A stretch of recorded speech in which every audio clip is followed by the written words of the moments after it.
খবর শুনছেন দুর্গাপুর সংবাদ চ্যানেল থেকে। আজ রবিবার জানাবো আজকের বাছাই করা গুরুত্বপূর্ণ 10টি তাজা খবর। শুরুতেই হেডলাইন।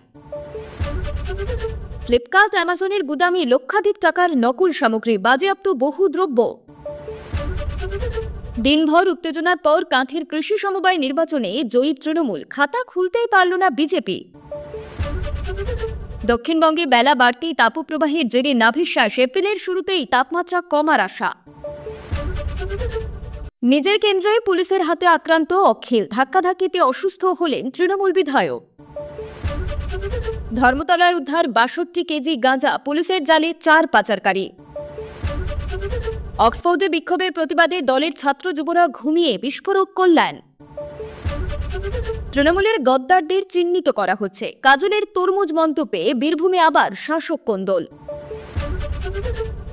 যা টাকা খরচ হয়েছে ফেরত দিন, জেইউর সমাবর্তনকে অবৈধ ঘোষণা করে ভিসিকে চিঠি দিল রাজভবন। অশান্তির ছক, পোস্টারে হিংসা ছড়ানোর ষড়যন্ত্র, রামনবমী নিয়ে রাজ্যবাসীকে সতর্কবার্তা পুলিশ কর্তাদের। লন্ডন সফর শেষ করে কলকাতায় ফিরলেন মমতা, মুখ্যমন্ত্রীকে স্বাগত জানাতে বিমানবন্দরে ভিড়। এছাড়াও রয়েছে আরও বেশ কিছু গুরুত্বপূর্ণ খবর। পুরো বিস্তারিত জানতে ভিডিওটি শেষ পর্যন্ত শুনুন। বর্তমান সমাজে অফলাইনের চেয়ে অনলাইনের কেনাকাটা বেশি জনপ্রিয়। বাড়িতে বসেই যখন তখন অর্ডার করলেই আপনার জিনিস হাতে এসে পৌঁছয়, এমন ই কমার্স ওয়েবসাইটের উদাহরণ অনেক। তবে ভারতে বেশিরভাগ মানুষই অ্যামাজন এবং ফ্লিপকার্ট এই দুটিতেই বেশি জিনিস কেনাকাটা করে। সূত্রের খবর, এই দুই সংস্থার গুদাম ঘর থেকে বিপুল পরিমাণের নকল জিনিস উদ্ধার করা হয়েছে। সূত্র বলছে, সম্প্রতি ওই দুই কমার্স সংস্থার গুদাম ঘরে হানা দেয় বিআইএস। তারপরে বহু নকল জিনিসপত্র মিলেছে। অভিযোগ, যেসব পণ্য বা দ্রব্যে কোনো আইএসআই মার্ক ছিল না, ইতিমধ্যে সে সমস্ত জিনিসপত্র বাজেয়াপ্ত করা হয়েছে বলেই সূত্রের খবর, যার বাজার মূল্য কয়েক লক্ষ টাকা। সূত্রের খবর, বিগত বেশ কিছুদিন আগে ফ্লিপকার্ট এবং অ্যামাজনের গুদামে তল্লাশি অভিযান চালায় বিআইএস এর তদন্তকারীরা। তারপরেই চক্ষু চড়ক গাছ তাদের। অভিযোগ, বিভিন্ন নামী ব্র্যান্ডের জুতো, বোতল, জামা সহ একাধিক জিনিসে কোনো আইএসআই মার্ক ছিল না, আর বেশ কিছু জিনিসে জাল ছিল।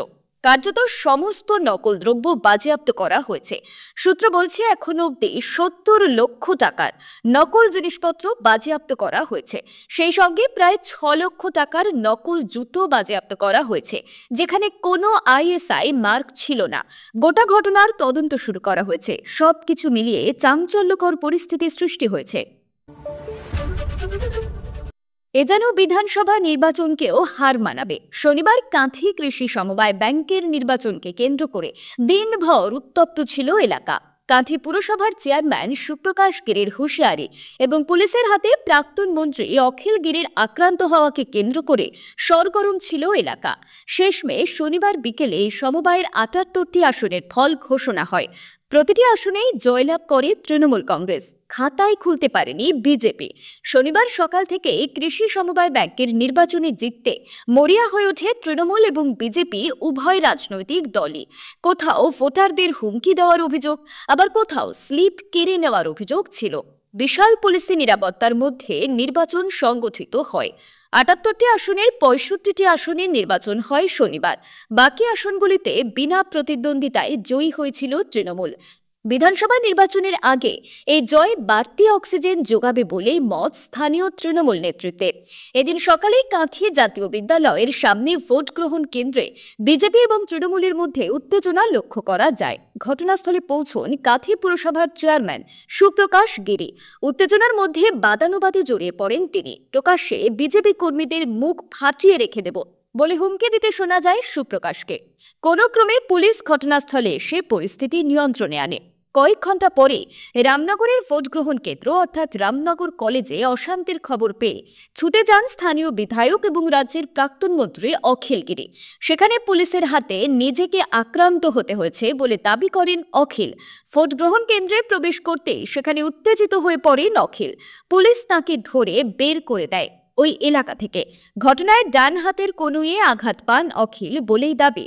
স্থানীয় ডিএসপি ডিএনডি আবু নূর হোসেনের বিরুদ্ধে ক্ষোভ উগরে দেন তিনি। দক্ষিণবঙ্গের ওপর চেপে বসেছে প্রখর গরম। শনিবার উত্তর এবং দক্ষিণ 24 পরগনা, পশ্চিম মেদিনীপুর, পশ্চিম বর্ধমান এবং বীরভূম জেলায় বইছে তাপপ্রবাহ। আজ রবিবারও উত্তর এবং দক্ষিণ 24 পরগনা, পশ্চিম মেদিনীপুর এবং পশ্চিম বর্ধমান জেলায় বজায় থাকবে একই পরিস্থিতি। কলকাতা সহ গোটা দক্ষিণবঙ্গে হট ডে বা চরম গরমের প্রভাব অনুভূত হচ্ছে। তবে 1 এপ্রিল থেকে তাপমাত্রা সামান্য কমতে পারে।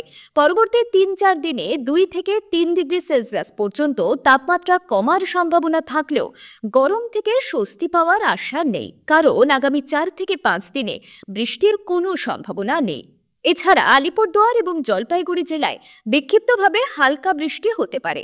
তবে আগামীকাল দার্জিলিং এবং কালিম্পংয়ের পার্বত্য অঞ্চলে সামান্য বৃষ্টির সম্ভাবনা থাকলেও উত্তরবঙ্গের বাকি জেলাগুলিতে আবহাওয়া শুষ্কই থাকবে। আগামী 4-5 দিনে তাপমাত্রার তেমন কোনো পরিবর্তন হবে না। নিজের কেন্দ্র রামনগরে পুলিশের হাতে হেনস্থার শিকার হলেন তৃণমূল বিধায়ক অখিল গিরি। ধস্তাধস্তিতে অসুস্থ হয়ে পড়েন প্রাক্তন মন্ত্রী। ঘটনার একটি ভিডিও প্রকাশ্যে এসেছে। তাতে অখিলকে পিছন দিকে চেপে ধরে সরিয়ে নিয়ে যেতে দেখা গিয়েছে র্যাফ বাহিনীকে। বিধায়কও নিজেকে ছাড়ানোর চেষ্টা করছিলেন। তার জেরেই ধস্তাধস্তি। তবে পুলিশ র্যাফের বিরুদ্ধে ক্ষোভ উগরে দিতে দেখা গিয়েছে অখিলকে। কৃষি সমবায়ের ভোট ঘিরে শনিবার সকালে উত্তেজনা ছড়িয়েছিল কাঁথিতে। সেখানে অখিল পুত্র সুপ্রকাশ গিরির বিরুদ্ধে ভোটারদের প্রভাবিত করা, এলাকায় সন্ত্রাস চালানোর অভিযোগ উঠেছে। তা নিয়ে উত্তেজনার আবহে রামনগরে পুলিশ এবং বিজেপির বিরুদ্ধে তাঁকে হেনস্থার অভিযোগ তুলেছেন অখিল। তার অভিযোগ, রামনগর কলেজে আধার কার্ডের প্রতিলিপি নিয়ে ভোট দিতে যাওয়ায় অনেক ভোটারকে বাধা দেওয়া হচ্ছিল। আধার কার্ডের প্রতিলিপি উপযুক্ত নথি নয় বলে জানিয়ে পুলিশ ভোটারদের বাধা দিচ্ছিল। তা নিয়ে বিবাদের খবর পেয়ে সেখানে গিয়ে তিনি হেনস্থার শিকার হয়েছেন বলেই দাবি বিধায়কের। অখিলের পুলিশের ধস্তাধস্তির ঘটনার পর সেখানে বিক্ষোভ দেখান বিধায়কের অনুগামীরা। ছিলেন অখিলও। তিনি বলেন, ব্যাংক থেকে ভোটারদের কার্ড দেওয়া হয়েছে, আধার কার্ডের প্রতিলিপি নিয়ে আগেও অনেকে ভোট দিয়েছে। পুলিশ ভোটারদের বাধা দিচ্ছিল বলে তার প্রতিবাদ করতে গিয়েছিলাম। পুলিশ আমাকে ধাক্কা দিয়েছে, আমি আহত হয়েছি। বিক্ষোভ পরিস্থিতি নিয়ন্ত্রণে পুলিশও বিশাল বাহিনী মোতায়েন করেছে সেখানে। ফের শহরে উদ্ধার গাঁজা। এবার ধর্মতলা থেকে 62 কেজি গাঁজা উদ্ধার করেছে কলকাতা পুলিশ। সূত্রের খবর, ওড়িশা থেকে পাচারের উদ্দেশ্যে গাঁজা নিয়ে আসছিল, কিন্তু তার আগেই তল্লাশি অভিযানে নেমে গাঁজা সহ 4 জনকে আটক করা হয়। পরে জিজ্ঞাসাবাদ করে কলকাতা পুলিশের ডিটেকটিভ ডিপার্টমেন্টের হাতে গ্রেপ্তার করা হয় ওই ব্যক্তিকে। গোপন সূত্রে খবর পেয়ে কলকাতা পুলিশের ডিটেকটিভ ডিপার্টমেন্ট তল্লাশি অভিযানে নামে। জানা যায়, ওড়িশা থেকে এই রাজ্যে গাঁজা পাচার করার চেষ্টা করা হচ্ছিল। আর সেই খবর পেয়ে ঘটনাস্থলে উপস্থিত হয় বিশাল পুলিশ বাহিনী। এরপর কলকাতার ধর্মতলার কাছে একটি বাস আটক করা হয়। তারপর তল্লাশি চালিয়ে উদ্ধার করা হয় গাঁজা। ঘটনায় গ্রেপ্তার করা হয় 4 জনকে। তবে ধৃতদের পরিচয় এখনো পর্যন্ত জানা যায়নি। ইতিমধ্যে পুলিশ গোটা ঘটনার তদন্ত শুরু করেছে। ধৃতদের জিজ্ঞাসাবাদ করে জানা গিয়েছে, ওড়িশা থেকে এই বিপুল পরিমাণে গাঁজা তারা সংগ্রহ করেছিল। তবে বিপুল পরিমাণ গাঁজা এই রাজ্যে এনে কোথায় সরবরাহ করা হতো কিংবা তারা কি উদ্দেশ্যে তা নিয়ে এসেছে তাও খতিয়ে দেখছে পুলিশ। আরজি করের পর এবার অক্সফোর্ড কাণ্ড। মুখ্যমন্ত্রীকে বাম অতি বামেরা অপমান করেছে, কিন্তু দলের ছাত্র যুব প্রতিবাদ না করে ঘুমিয়ে আছে। এই অভিযোগ তুলে ক্ষোভের বিস্ফোরণ ঘটালেন তৃণমূলের সাংসদ কল্যাণ বন্দ্যোপাধ্যায়। আরজি কর হাসপাতাল কাণ্ডের সময় দলের ছাত্র যুব সংগঠন একেবারে মুখে কুলু পেতেছিল বলে সমালোচনায় বিদ্ধ করেছিলেন শ্রীরামপুরের এই তৃণমূল সাংসদ। এবার অক্সফোর্ড কাণ্ডে মুখ্যমন্ত্রীকে অপমানের প্রতিবাদেও তৃণমূলের ছাত্র যুবদের কোনো ভূমিকা নেই বলে তীব্র সমালোচনায় বিঁধলেন কল্যাণ। সংবাদ মাধ্যমে এই নিয়ে প্রশ্নের মুখে তিনি বলেন, ছাত্রদের কথা আর কেন জিজ্ঞাসা করছেন? ওরা ঘুমিয়ে আছে, ঘুমিয়ে থাকতে দিন, ওদের আর জাগাবেন না। ওরাও ঘুমন্ত, যুবও ঘুমন্ত। কল্যাণের আক্ষেপ, ওরা নিজে থেকে কিছুই করতে পারে না। যারা ঘুমিয়ে আছে তাদের কি করে জাগাবেন? ওরা ঘুমিয়েই থাক। বস্তুত দলের ছাত্র এবং যুবদের নিয়ে কল্যাণের ক্ষোভ নতুন কিছু নয়। 24-এর লোকসভা নির্বাচনের আগে থেকেই ছাত্র যুব এবং নবীন নেতাদের ভূমিকা নিয়ে ক্ষোভ প্রকাশ করা শুরু করেছেন তিনি। আরজি কর ইস্যুতে সেভাবে পথে না নামার অভিযোগেও দলের নবীন প্রজন্মকে বিদ্ধ করেছেন শ্রীরামপুরের সাংসদ। এবার মুখ্যমন্ত্রীর লন্ডন সফরে অসভ্যতা সত্ত্বেও সেভাবে তৃণমূলের ছাত্র যুবরা সেটার প্রতিবাদ না করায় ক্ষুব্ধ বর্ষিয়ান সাংসদ। বীরভূমে কোন্দলের শেষ নেই। কেষ্ট অন্তর্দ্বন্দ্ব এমনিতেই ধিকে ধিকে চলতে থাকে, তারই মাঝে হঠাৎ এমন কিছু মন্তব্য উঠে আসে যেখান থেকে শাসক কোন্দল ফের স্পষ্ট হয়ে ওঠে। যেমন সদ্য কাজল শেখের তরমুজ মন্তব্য। কি মন্তব্য? কাজল স্থানীয় এক সভামঞ্চ থেকে বলেন, বীরভূম জেলার বুকে তৃণমূলের যত নেতাকর্মী রয়েছে তাদের বলবো মমতা বন্দ্যোপাধ্যায়ের পথ অনুসরণ করে চলুন। তৃণমূল তরমুজ পার্টি হলে চলবে না, উপরটা সবুজ ভেতরটা লাল হলে চলবে না। আমি 21-এর নির্বাচন দেখেছি, 23-এর নির্বাচন দেখেছি, 24-এরও দেখেছি অনেকে পাঁচিলে উঠে বসেছিল, ভাবছিল তৃণমূল দলটা থাকবে না যাবে। সজাগ থাকুন, সতর্ক থাকুন। যারা পাঁচিলে চেপেছিল তাদের দিকে লক্ষ্য রাখুন। 26-এর নির্বাচন এলে তারা আবার পাঁচিলে উঠবে, কিন্তু নির্বাচনের পর পাঁচিলেই রাখবো, নামতে দেব না। এই সংকল্প আমাদের নিতে হবে। কাজলের এহেন বক্তব্যকে ওয়াকিবহল মহলের একাংশ মনে করছে নাম না করে তিনি অনুব্রতর নামই বোঝাতে চেয়েছেন। সেই ধারণা আরও স্পষ্ট হয় যখন তিনি সভা শেষে সংবাদ মাধ্যমের মুখোমুখি হন। সেখানে কাজল বলেন, কোর কমিটির বৈঠকে যারা উপস্থিত ছিলেন তাদের প্রত্যেককেই আমি আমন্ত্রণ জানিয়েছিলাম। বিকাশ রায়চৌধুরীর মাধ্যমে বাকিদেরও আমন্ত্রণ জানানোর জন্য বলেছিলাম। যারা আসেননি তারা বোধহয় শহীদদের ভুলে গিয়েছেন। আবার সংবাদ শিরোনামে যাদবপুর বিশ্ববিদ্যালয়। এবার যাদবপুরের সমাবর্তনকে অবৈধ ঘোষণা করল রাজভবন। বিশ্ববিদ্যালয়ের উপাচার্য ভাস্কর গুপ্তকে জরিমানা আচার্য তথা রাজ্যপাল সিভিয়া আনন্দ বোসের। উপাচার্যকে রাজভবনের তরফে নির্দেশ দেওয়া হয়েছে, অবৈধ সমাবর্তনের জন্য যা টাকা খরচ হয়েছে তা ফেরত দিতে হবে। প্রসঙ্গত 2024 সালের ডিসেম্বরে যাদবপুর বিশ্ববিদ্যালয়ের সমাবর্তন নিয়ে কম নাটকীয় পরিস্থিতি তৈরি হয়নি। রাজভবনের আপত্তি সত্ত্বেও সমাবর্তন হয় বিশ্ববিদ্যালয়। আচার্য সিভিয়া আনন্দ বোসের জন্য অপেক্ষা করা হয়, কিন্তু তিনি না আসায় ফাঁকাই থেকে যায় তাঁর চেয়ার। শেষে তারই অনুপস্থিতিতে সম্পন্ন হয় সমাবর্তন অনুষ্ঠান। বস্তুত সমাবর্তনের ঘোষণার পরেই আচার্য বোস জানিয়েছিলেন কয়েকদিন পর স্থায়ী উপাচার্য নিয়োগ হবে, তারপর সমাবর্তন হোক। রাজভবনের অভিযোগ ছিল যেভাবে তড়িঘড়ি সমাবর্তনের আয়োজন করা হচ্ছে তা সম্পূর্ণ বেআইনি। তাড়াহুড়ো করলে ডিগ্রি প্রাপকদের সমস্যা হতে পারে। এমনকি বিশ্ববিদ্যালয়কে চিঠি দিয়ে অন্তর্বর্তী উপাচার্যের ভূমিকা নিয়ে প্রশ্ন তোলেন রাজ্যের সাংবিধানিক প্রধান। যদিও শিক্ষামন্ত্রী ব্রাত্য বসু আবার আইন লঙ্ঘনের বিষয়টি ভিত্তিহীন বলেও জানিয়েছিলেন, তবে সমাবর্তন হওয়ার পরেও যে ইস্যু থিতিয়ে যায়নি সে কথা এদিন ফের বুঝিয়ে দিল রাজভবন। সমাবর্তনকে বেআইনি আখ্যা দিয়ে উপাচার্যের কাছ থেকে টাকা ফেরত চাইলেন আচার্য। এই ঘটনা বেনজির বলছেন যাদবপুরের অধ্যাপকরা। অপরদিকে ভিসি বলেন, এর কোনো আইনি ভিত্তি নেই। আমি আগেও সরকারকে জানিয়েছি, আজও আমি মন্ত্রীর সঙ্গে কথা বলেছি, উনি যা খুশি করুন।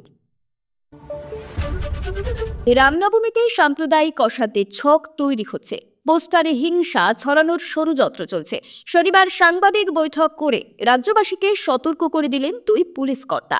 জানিয়ে দিলেন কেউ কোনো প্ররোচনায় পা দেবেন না, ভয়ও পাবেন না, তবে খুব সতর্ক থাকুন।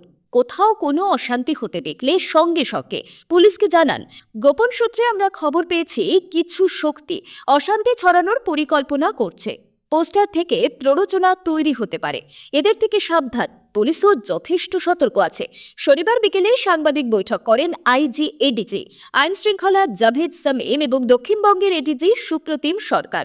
জাভেদ সামিম শুরুতেই জানান, সামনেই রাজ্যে উৎসবের মরশুম, ঈদ আছে, রামনবমী আছে। এই সময় রাজ্যের সম্প্রীতির পরিবেশ নষ্ট করতে অশান্তির ছক করছে কিছু কিছু গোষ্ঠী। বিভিন্ন সম্প্রদায়ের মানুষের মধ্যে ঘৃণা ছড়ানোর পরিকল্পনা হচ্ছে। পুলিশ অত্যন্ত সতর্ক। আপনাদের সবাইকে সাবধানে থাকার অনুরোধ করছি। কোনো প্ররোচনা কিংবা গুজব শুনে উত্তেজিত হবেন না। নিজেদের এলাকার উপর নজর রাখুন। বেগতিক কিছু দেখলেই পুলিশকে জানান। পুলিশ 24 ঘন্টা আপনাদের সাহায্য করতে প্রস্তুত। এখানকার পরিবেশ কেউ নষ্ট করতে পারবে না। যারা চেষ্টা করবে তাদের রুখে দিতে হবে। এরপর দক্ষিণবঙ্গের এডিজি সুপ্রতিম সরকার বলে, গোপন সূত্রে আমাদের কাছে খবর এসেছে আসন্ন উৎসবের সময় এ রাজ্যে অশান্তির পরিকল্পনা চলছে। বিভিন্ন পোস্টারের মাধ্যমে উস্কানি প্ররোচনা দেওয়ার ছক হচ্ছে। পুলিশ সতর্ক আছে। শ্যামপুরে এমন একটি অশান্তির খবর পেয়েছি। অভিযুক্তদের বিরুদ্ধে ভারতীয় ন্যায় সংহিতার 4টি ধারায় মামলা দায়ের হয়েছে। বিভিন্ন সম্প্রদায়ের মধ্যে ঝগড়া অশান্তি বাঁধানোর চেষ্টা করছে কেউ কেউ। বিশেষত রামনবমীকে টার্গেট করা হয়েছে বলেই আমরা খবর পাচ্ছি। আপনারা কেউ প্ররোচনায় পা দেবেন না, নিজেরা শান্তিতে থাকুন, অযথা ভয় পাবেন না। তবে কোথাও কারো কাজ সন্দেহ হলে সঙ্গে সঙ্গে পুলিশকে খবর দিন। লন্ডন সফর সেরে কলকাতায় ফিরলেন মুখ্যমন্ত্রী মমতা বন্দ্যোপাধ্যায়। এদিন সন্ধে 7টা নাগাদ দুবাই হয়ে কলকাতায় পৌঁছন মুখ্যমন্ত্রী। তবে বিমানবন্দর থেকে বেরিয়ে লন্ডন সফর নিয়ে কোনো মন্তব্য করেননি তিনি। মুখ্যমন্ত্রীকে স্বাগত জানাতে এদিন কলকাতা বিমানবন্দরের বাইরে তৃণমূলের প্রচুর কর্মী সমর্থক ভিড় করেছিলেন। বিমানবন্দর থেকে বেরিয়ে তাঁদের উদ্দেশ্যে হাত নাড়ান মমতা বন্দ্যোপাধ্যায়। গত শনিবার 22 মার্চ কলকাতা থেকে লন্ডনের উদ্দেশ্যে রওনা দেন তিনি। মুখ্যমন্ত্রীর এবারের সফরের মূল আকর্ষণ ছিল অক্সফোর্ডের কেলগ কলেজে সামাজিক উন্নয়ন বিষয়ক বক্তৃতা। এর পাশাপাশি বিভিন্ন শিল্পগোষ্ঠীর কর্তা এবং প্রতিনিধিদের সঙ্গেও মুখ্যমন্ত্রীর বৈঠক হয়েছে। কলকাতা থেকে সরাসরি লন্ডনের বিমান পরিষেবা শুরুর বিষয়েও লন্ডনে গিয়ে মুখ্যমন্ত্রী তদবির করেছেন। তবে সফর নির্বিঘ্নে শেষ হলেও কেলগ কলেজে মুখ্যমন্ত্রীর বক্তব্যের সময় বিক্ষোভ দেখিয়েছিলেন জনা কয়েক মানুষ। সেই বিক্ষোভেও অবশ্য ঠান্ডা মাথাতেই সামাল দেন মুখ্যমন্ত্রী। মুখ্যমন্ত্রীর পাল্টা জবাব এবং দর্শকদের চাপের মুখে পড়ে সভাস্থল ছেড়ে বেরিয়ে যেতে বাধ্য হন বিক্ষোভকারীরা। মুখ্যমন্ত্রীকে এদিন স্বাগত জানাতে বিমানবন্দরে হাজির ছিলেন কলকাতার পুলিশ কমিশনার মনোজ ভার্মা সহ পুলিশ প্রশাসনের শীর্ষ কর্তারা। এতক্ষণ খবর শুনছিলেন দুর্গাপুর সংবাদ চ্যানেল থেকে। খবর আজকের মতন এই পর্যন্তই। খবরগুলো আপনার কেমন লাগলো অবশ্যই কমেন্ট করে জানাবেন এবং নিয়মিত সঠিক খবর শোনার জন্য দুর্গাপুর সংবাদ চ্যানেলটিকে সাবস্ক্রাইব করে রাখুন। দেখা হচ্ছে পরবর্তী ভিডিওতে।